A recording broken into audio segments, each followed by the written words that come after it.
তুমি এখন হয়তো একটা অন্ধকার ঘরে বসে আছো, ফোনের স্ক্রিনে অন্যদের সাকসেস দেখছো আর ভাবছো আমার জীবনটা কেন এমন।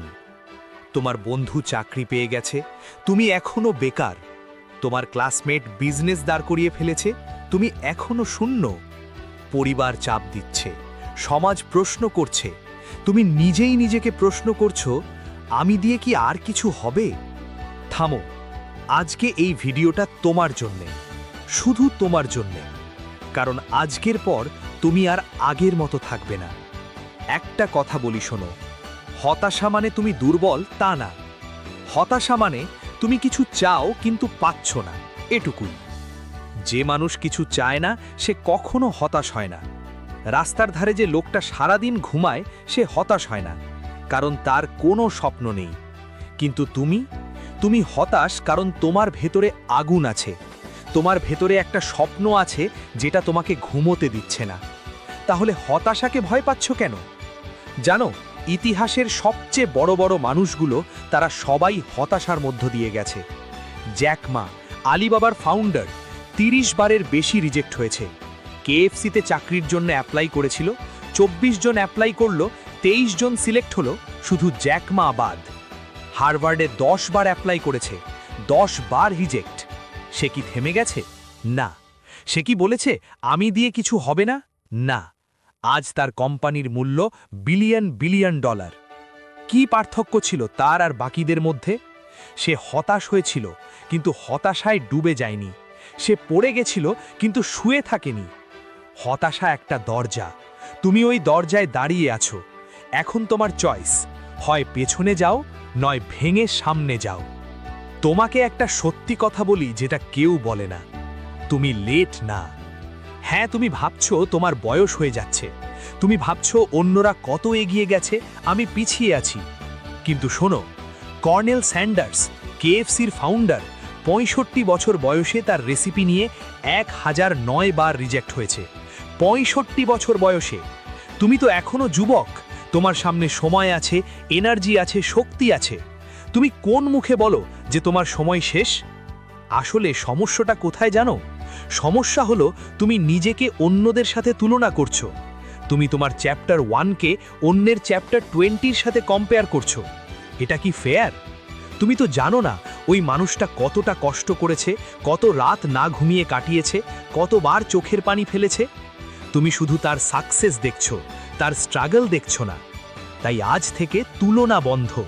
তোমার রেস তোমার সাথে, তোমার লড়াই তোমার নিজের সাথে।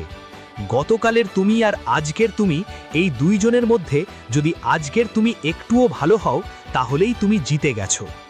তুমি হয়তো পরীক্ষায় ফেল করেছো, চাকরির ইন্টারভিউতে রিজেক্ট হয়েছো, বিজনেসে লস খেয়েছো, ভালোবাসার মানুষটা চলে গেছে, আর তুমি ভাবছো সব শেষ।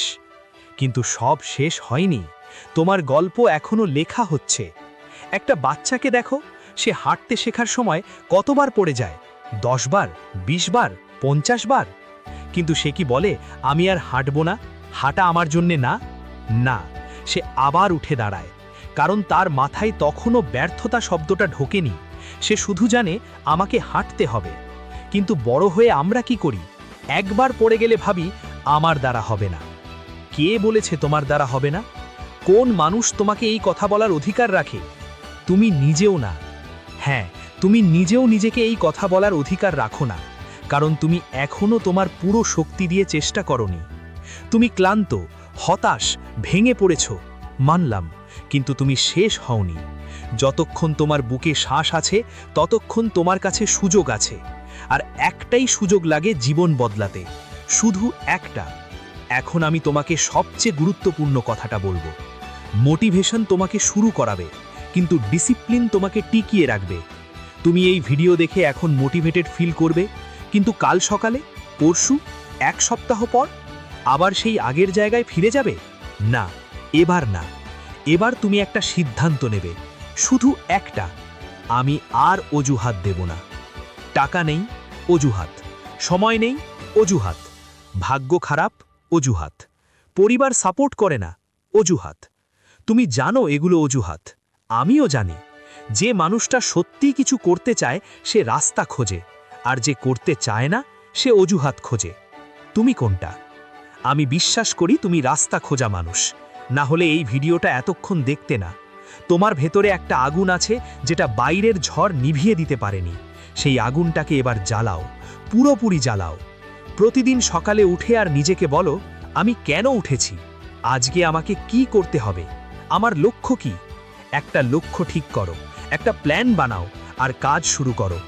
বড় বড় স্বপ্ন দেখো, কিন্তু ছোট ছোট পদক্ষেপ নাও। রোম একদিনে তৈরি হয়নি, তোমার সাফল্য একদিনে আসবে না, কিন্তু প্রতিটা দিন যদি তুমি একটু একটু করে এগিয়ে যাও, একদিন তুমি সেই জায়গায় পৌঁছাবে যেটা আজ তোমার স্বপ্ন।